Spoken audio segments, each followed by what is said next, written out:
Salut à tous et bienvenue pour cette toute nouvelle vidéo des hors-séries de l'été consacrée au business NBA. Vous saurez tout sur tous les rouages et les mécanismes du CBA, de la convention collective de la NBA, et surtout comment fonctionne toute cette usine à gaz des contrats, des salaires, etc.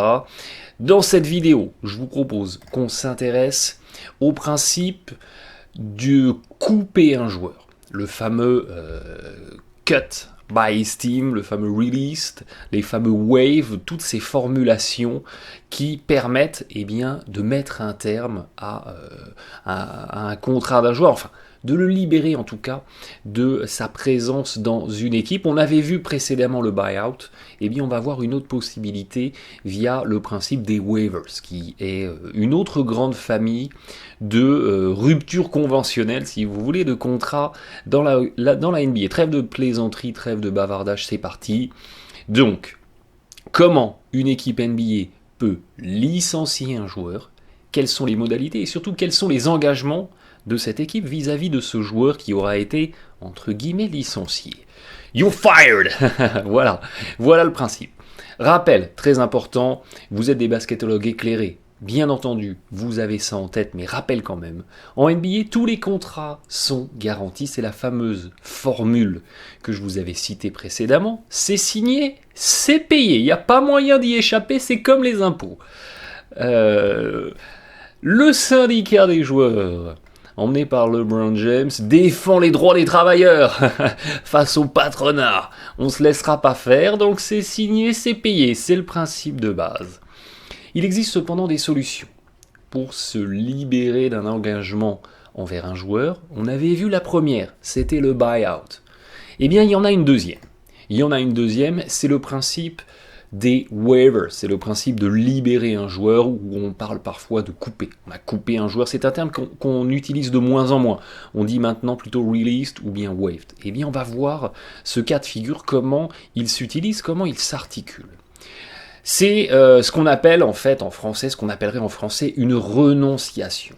Ça permet à une équipe de libérer une place immédiatement dans son roster, dans son effectif. Je vous rappelle qu'en NBA, les places sont limitées à 15 dans un roster, et depuis cet été, 2 places supplémentaires ont été rajoutées. Donc il y a une 16e et une 17e place qui sont ouvertes pour ce qu'on appelle les two-way contracts. Ce sont des contrats, je fais mon Jean-Claude Van Damme, qui vont concerner des joueurs évoluant principalement en D-League, mais en gros, pour faire simple, il y a 15 places, et la renonciation permet d'ouvrir une de ces 15 places immédiatement, et de permettre à un joueur qui vient donc d'être renoncé de redevenir immédiatement agent libre. Ça se passe en 3 phases. Il y a 3 phases, c'est un processus qu'on enclenche, et il y a 3 phases qu'on est obligé de suivre, on ne peut pas faire autrement, c'est comme ça. Tout est toujours très très encadré, c'est à l'américaine, c'est organisé.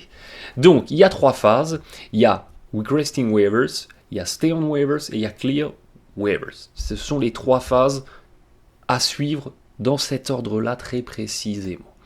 Donc, qu'est-ce qui se passe? Phase numéro 1, il y a le requesting waivers. Je suis en recherche de décharge, de dénonciation d'un contrat. Donc on va désigner un joueur qui va être déchargé de l'équipe, qui va être licencié si vous voulez. Ça libère immédiatement une place dans le roster. Au moment où un joueur est mis en waivers et libéré, immédiatement sa place est libre dans le roster. C'est le principal intérêt de cette initiative. Une fois que le joueur a été désigné, il est placé sur ce qu'on appelle les waivers. Il est placé dans la décharge, si vous voulez franciser. Pendant 48 heures, son contrat va être mis en disponibilité. Et n'importe quelle équipe va pouvoir lever la main en disant « Moi, je veux reprendre son contrat ». Voilà le principe des waivers. Pour qu'une équipe soit en capacité d'accueillir ce joueur, d'accueillir son contrat, il faut qu'elle ait soit de la place sous le plafond du salary cap pour absorber son contrat, soit qu'elle ait une trade exception de disponible pour accueillir ce joueur, soit que ce joueur soit payé au salaire minimum, et auquel cas il peut être accueilli. C'est exactement ce qui, très récemment, est arrivé avec David Nwaba en provenance des Lakers. Il a été coupé, il a été released, il a été waived par les Lakers qui avaient besoin de récupérer une place dans le roster pour accueillir KCP, on en avait parlé à l'époque, eh bien il a été mis sur ces waivers, sur cette décharge, et immédiatement les Bulls se sont positionnés, ils ont récupéré son contrat et maintenant c'est un joueur des Bulls. Voilà un exemple très récent pour que vous ayez un contexte, quelque chose en tête. Si jamais deux équipes sont intéressées par le même joueur, ce joueur est mis en disponibilité et puis il y a les Bulls et il y a les Spurs qui sont intéressés par ce joueur, eh bien c'est l'équipe qui a le plus faible record sur la saison passée ou sur la saison en cours qui a l'avantage et qui remporte la mise. L'acquéreur reprend le contrat actuel du joueur en question. Donc quand les Bulls ont récupéré David Nwaba, eh bien ils ont repris son contrat en l'état, pas de modification, pas de renégociation, pas d'année en plus en moins, reprise en l'état du contrat. Et l'ancienne équipe, donc l'équipe qui a cédé, qui a coupé le joueur, elle est dégagée de toute obligation envers ce dernier. Je le mets en waivers, une équipe le veut, eh bien je suis complètement libéré de mes obligations envers ce joueur, donc ça libère une place dans le roster et derrière je n'ai plus rien à lui payer. Voilà l'intérêt pour l'équipe qui va céder un joueur d'utiliser ce principe des cuts, ce principe des waivers. Si jamais aucune équipe ne s'est manifestée, eh bien le joueur qui vient d'être viré arrive au statut où il a cleared les waivers. Il a passé le stade de la dénonciation de contrat, si vous voulez. Le joueur devient donc agent libre et son ancienne équipe, donc l'équipe qu'il a coupée, doit payer l'intégralité de ses années garanties restantes à son contrat. Donc ça ne permet en aucun cas le fait de release ou de waive d'un joueur de déroger au paiement des années restantes. Il est viré, aucune autre équipe ne veut reprendre son contrat, il devient agent libre et l'équipe qui l'a viré doit le payer quoi qu'il arrive jusqu'à la fin de ses années garanties dues, même s'il n'est plus dans l'équipe et même s'il a signé ailleurs dans un deuxième temps. Exemple très simple, encore complètement d'actualité, avec Andrew Nicholson. Andrew Nicholson qui vient d'être échangé hier des Nets vers les Blazers. Les Blazers ont annoncé, ou en tout cas il y a eu un sous-entendu, qu'ils allaient libérer Andrew Nicholson, qu'ils allaient donc le release, le waive, le cut, comme vous voulez. Andrew Nicholson, regardez, ça c'est son contrat. Il reste encore 3 années restantes à son contrat. C'est ça, 2017, 2018, 2018, 2019, 2019, 2020. Ce sont des années garanties. Donc si jamais les Blazers se décidaient à couper Andrew Nicholson pour récupérer une place dans le roster, ils devraient payer quand même ces 3 années-là. À moins que, en le mettant sur le marché, Andrew Nicholson voit son contrat, entre guillemets, pioché par une autre équipe. Mais le fait qu'une équipe réclame un joueur sur les waivers, c'est très très très rare. C'est très très très rare. Pourquoi ? Parce que, sauf si ce joueur a un tout petit contrat et au salaire minimum, une équipe n'a aucun intérêt à aller piocher durant les 48 heures là, pendant lesquelles le joueur est mis en disponibilité. Une autre équipe n'a aucun intérêt à vouloir aller piocher ce joueur parce qu'elle va devoir reprendre son gros contrat. Elle a tout intérêt à attendre que le joueur devienne agent libre pour après éventuellement le signer à un plus petit contrat avec moins de durée. Et le joueur il est 100% gagnant parce qu'il est sur les deux tableaux, comme sur le buyout. Il a d'un côté son ancien club qui paye son ancien contrat et de l'autre son nouveau club qui paye son nouveau contrat. Donc même le joueur dans ce cas de figure-là est gagnant. Donc c'est très très rare qu'en fait il y ait une équipe qui se manifeste et qui réclame les droits après une dénonciation d'un joueur. Mais ça arrive quand même, mais dans la plupart des cas, ça arrive sur des joueurs qui ont un tout petit contrat ou qui sont au salaire minimum.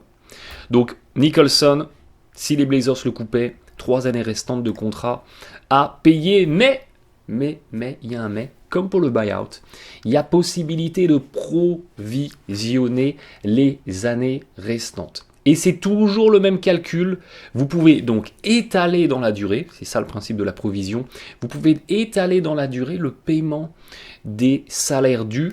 Ici, à Andrew Nicholson, le principe il est très simple, c'est vous prenez, c'est une règle définie par la NBA, donc il n'y a pas possibilité de faire autrement, c'est comme ça, une fois de plus c'est encadré. Vous prenez le nombre d'années restantes au contrat, ici c'est 3. Vous multipliez par 2, et vous rajoutez une année. Donc dans le cas d'Andrew Nicholson, vous voyez qu'il reste 3 années à son contrat. Vous multipliez par 2, ça fait 6, et vous rajoutez 1, ça fait 7. Les Blazers, ils ont donc la possibilité de provisionner les 19,91 millions de dollars restants du contrat de Nicholson sur 7 ans. Ça fait donc 2,4 millions de dollars étalés sur 7 ans. 2,4 millions qui vont peser dans les finances, qui vont compter dans le calcul du salary cap, mais qui vont permettre à cette équipe des Blazers de diminuer la facture, surtout que cette équipe des Blazers, elle est au-dessus du salary cap, et elle est dans une situation où elle paye la taxe de luxe. Ça permet de minimiser la facture, ça fait quand même 2,84 millions qu'on va retrouver pendant 7 ans dans les finances, mais à long terme, en se projetant sur cette année, ça permet de diminuer la facture et ça coûte beaucoup moins cher que d'avoir des pénalités de taxes de luxe à payer sur l'année prochaine et éventuellement sur l'année suivante et sur l'année 3. Voilà l'intérêt. Donc on peut provisionner le salaire d'un joueur qui a été coupé. Si jamais Andrew Nicholson il signe dans une autre équipe, il est libéré par Portland, il devient agent libre et vraisemblablement sa carrière n'est pas terminée, donc il va signer dans une autre équipe en agent libre. Portland aura la possibilité de déduire une somme des montants restants dus. Attention, c'est l'été, je sais que vous êtes disponible, vous avez du temps de cerveau disponible, attention, petit passage usine à gaz, mais au moins vous serez des basketologues éclairés, vous saurez tout sur ce principe de libérer un joueur. C'est ce qu'on appelle la set-off, le principe du set-off. On peut déduire des sommes restant dues à un joueur qu'on a coupé. On peut déduire la moitié de la différence entre le nouveau contrat que ce joueur aura signé et le salaire minimum défini par la NBA pour un joueur avec 1 an d'expérience. Donc dans le cas de Nicholson, je donne tout de suite un exemple parce que dit comme ça, on comprend rien.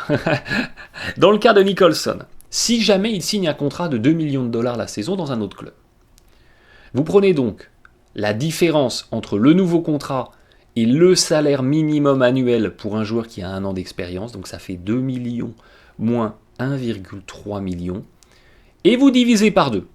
C'est le schéma défini par la NBA, vous obtenez 343 694 dollars, ça fait une belle somme. Eh bien cette somme-là, vous pouvez la déduire des 6 millions encore dus par les Blazers sur le contrat en cours de Nicholson. Ça fait pas grand-chose, mais c'est toujours ça. Et c'est une possibilité. Et pendant toutes les années encore dues à Nicholson, si jamais Nicholson a signé un contrat dans une autre équipe, eh bien les Blazers pourront appliquer cette formule-là. Voilà exactement le principe de release, de waves, de cut, de couper un joueur. Le principal intérêt, pourquoi les équipes font ça? Vous allez me demander, le principal intérêt, c'est de immédiatement libérer une place dans le roster. C'est ça l'intérêt principal. Et ça permet également d'aller provisionner dans la durée le contrat d'un joueur qui serait difficile à échanger. C'est un joueur qui est globalement entre guillemets surpayé, qui a une très très faible valeur marchande. Vous savez que vous n'obtiendrez rien en échange, qu'aucune équipe n'en veut, même contre le 2e tour de draft, ou que si vous l'échangez, vous récupérez un autre contrat toxique. Bref, c'est l'impasse. Et bien dans ces cas-là, ça vous permet de pousser vers la sortie ce joueur, vous devrez le payer quand même, mais vous minimisez la facture en provisionnant dans la durée son salaire. Après, il faut se projeter sur 5, 6, 7 ans, donc vraiment, on commence à raisonner à long terme, mais c'est une possibilité. Voilà donc, après le buyout, l'autre solution qui existe en NBA pour mettre un terme à un contrat et rebondir, passer à autre chose. Voyez qu'une nouvelle fois, en NBA, le rapport de force est quand même nettement à l'avantage des joueurs, parce que les années sont garanties, et même quand un joueur est poussé vers la sortie, il empoche, quoi qu'il arrive, ses années garanties et qui peut jouer sur les deux tableaux en re-signant ailleurs. Donc c'est toujours 100% bénéf pour les joueurs. Je vous dis à très bientôt. Merci de votre fidélité. Bon été et bon match à tous.